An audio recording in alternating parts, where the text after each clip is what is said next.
এবার নিউজ 18 প্রাইমে যে খবরের দিকে নজর রাখবো, সাকির আলীর জামিন। সাকির আলীকে জামিন এনআইএ আদালতে 2023-এর রামনবমী অশান্তি মামলায় গ্রেফতার করা হয়।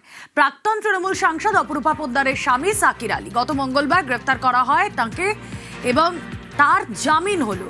জামিন এনআইএ আদালতে। কথা বলবো, প্রতিনিধি অমিত রয়েছেন সঙ্গে। অমিত, কোন কোন শর্তে জামিন পেলেন সাকির আলী? দেখো, 10,000 টাকা ব্যক্তিগত বন্ডে সাকির আলী, যিনি অপরূপা পোদ্দার তৃণমূল কংগ্রেসের প্রাক্তন সাংসদ, তার স্বামী এবং রিষড়া পুরসভা 4 নম্বর ওয়ার্ডের কাউন্সিলর, তাকে শর্ত সাপেক্ষে জামিন দেওয়া হয়েছে। প্রথম শর্ত হচ্ছে 15 দিন অন্তর এনআইএ দপ্তরে গিয়ে এনআইএ তদন্তকারী অফিসারের সঙ্গে সামনে তাকে হাজিরা দিতে হবে, তদন্তে সহযোগিতা করতে হবে। দ্বিতীয় শর্ত হচ্ছে তিনি আদালতের অনুমতি ছাড়া আমাদের রাজ্যের বাইরে বা ভিন রাজ্যে বা দেশের বাইরে যেতে পারবেন না। যদি কোনো প্রয়োজনে ভিন রাজ্যে যেতে হয় বা বাইরে কোথাও যদি যেতে হয়, তাহলে এনআইএ স্পেশাল কোর্টের পারমিশন নিয়ে তাকে ভিন রাজ্যে বা আমাদের রাজ্যের বাইরে তাকে যেতে হবে। কিসের ভিত্তিতে আজকের এই জামিন? সেক্ষেত্রে আজকেও এনআইএর তরফে তারা জুডিশিয়াল কাস্টাডি বা জেল হেফাজতের আবেদন জানিয়ে সাকির আলীকে এই ঘটনা, অর্থাৎ 2023 সালের যে রামনবমী শোভাযাত্রার উপর যে হামলার ঘটনা, তার মেন কনস্পিরেটর বা মূল ষড়যন্ত্রকারী বলে তারা দাবি করেছিলেন।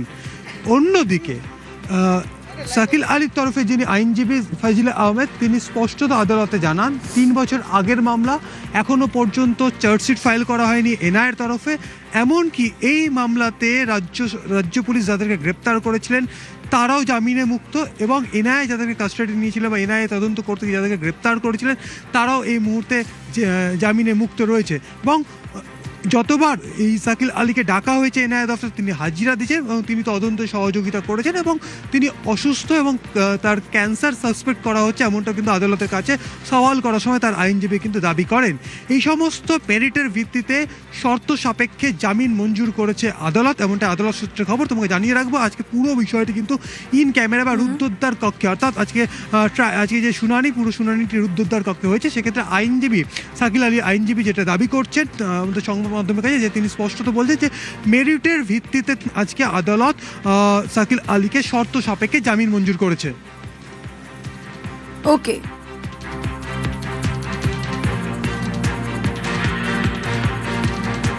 আমি অনেকগুলো গ্রাউন্ড বলেছি, যে গ্রাউন্ডগুলো হচ্ছে যে 3 বছরের কেস ইনভেস্টিগেশন চলছে কিন্তু কোনো ডেভেলপমেন্ট নেই। দ্বিতীয় হচ্ছে সবাই বেলে আছে, সবাই যখন বেলে আছে 3 বছর যখন ইনভেস্টিগেশনের কোনো ডেভেলপমেন্ট নেই, এবং ইনি এই ভদ্রলোক যতবার ডেকেছে ততবার এনআইএ অফিসে গেছেন এবং কোঅপারেট করেছেন, যেখানে কোঅপারেশন করেছেন এবং সেখানে, এবং উনি অসুস্থ মানুষ, অসুস্থ থাকা অবস্থায় কোঅপারেট করেছেন। এরকম অবস্থায় একজনকে বেল দেওয়া হোক, আমরা এই গ্রাউন্ডেই বেল চেয়েছি। 2টো শর্তে জামিন দেওয়া হলো। সে 2টো শর্ত হচ্ছে, একটা হচ্ছে 15 দিন অন্তর একবার করে এনআইএ অফিসে যেতে হবে, এবং কোর্টের পারমিশন ছাড়া স্টেটের বাইরে যেতে পারবেন না, এবং এটা টিল ফাইলিং অফ চার্জশিট পর্যন্ত এই শর্তটা।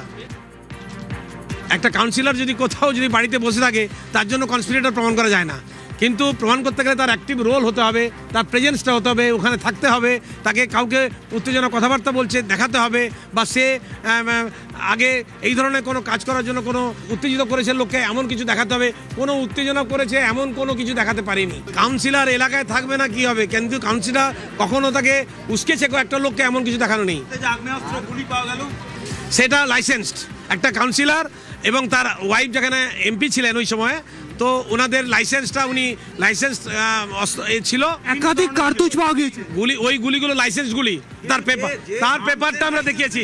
তিনি আজকে থানায় হাজিরা দিলেন একবার, মানে দ্বিতীয় দফা তলবে আজকে হাজিরা। তিনি এর আগে হাজিরা এড়িয়েছিলেন। তিনি প্রাক্তন তৃণমূল সাংসদ অপরূপা পোদ্দার। কি অবস্থা এখন, কত ঘন্টা হলো তার হাজিরার, কথা বলবো প্রতিনিধি রানার সঙ্গে। হ্যাঁ অনিন্দা, দেখো, দ্বিতীয় দফায় যখন গতকাল রাতে তাকে নোটিশ ধরানো হয় শ্রীরামপুর থানায় আজকে হাজিরা দেওয়ার জন্য, 12টার সময়, ঠিক 12:05 তিনি কিন্তু কালো কোট পরে আরেকজন সঙ্গে আইনজীবীকে নিয়ে ভেতরে ঢোকেন। প্রায় 12:05, 4 ঘন্টা হতে চললো। কি হলো এখনো পর্যন্ত, আপডেট কি?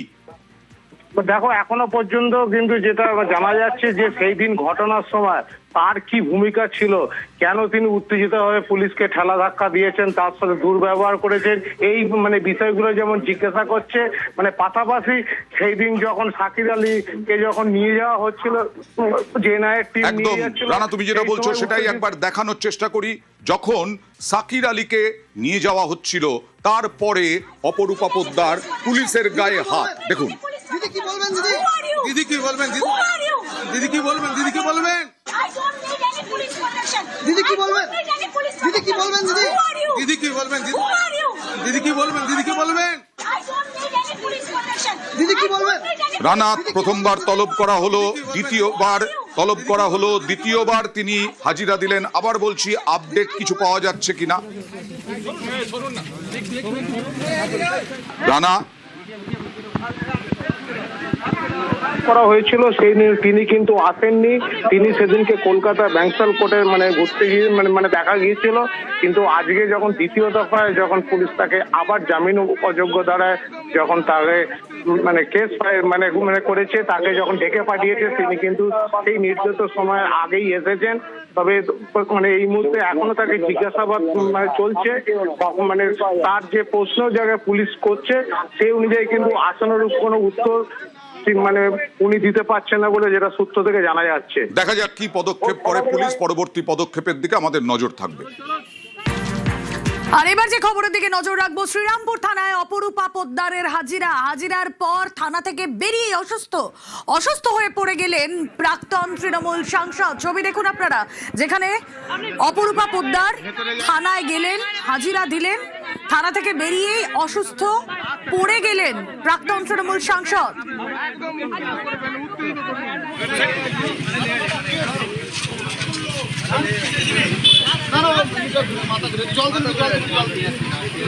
अरे काय उत्तर देख रे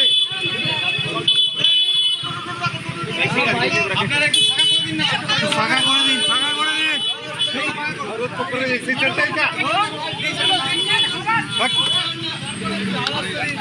গাড়ি ধাক্কা লেগেছে।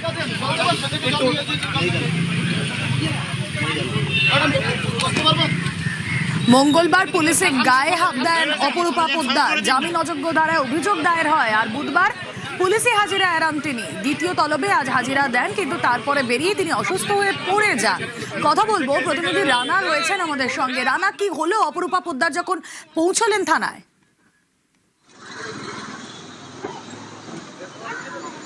হ্যাঁ দেখো, ঠিক বেলা 12:05 যখন অপূর্ব পোদ্দার যখন এলো আজকে, তখন থানাতে সে যখন হাজিরা দেওয়ার জন্য এলো, তাকে দীর্ঘ 4 ঘন্টা ধরে ম্যারাথন জিজ্ঞাসাবাদ করেছে পুলিশ।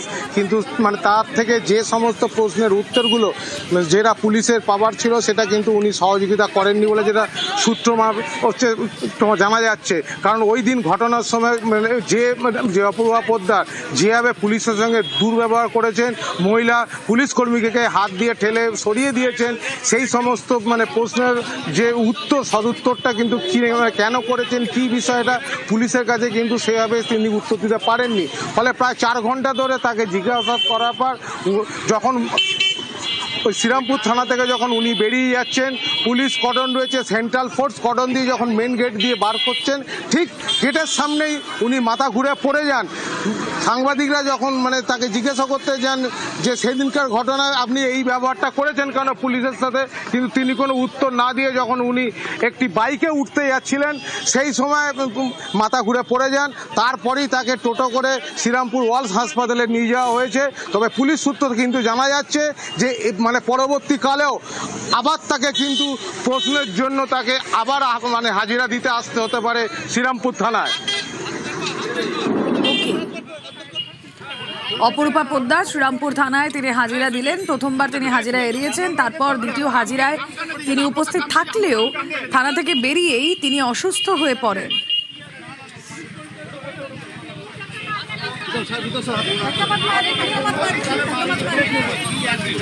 অপরূপা পোদ্দারের স্বামীকে গ্রেপ্তারের পরেই পুলিশের সঙ্গে বচসা, পুলিশের গায়ে হাত, এবং সেই মামলাতে তাকে জিজ্ঞাসাবাদ।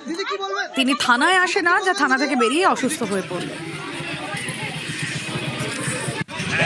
साइड हो जाए, रुक से क्यों?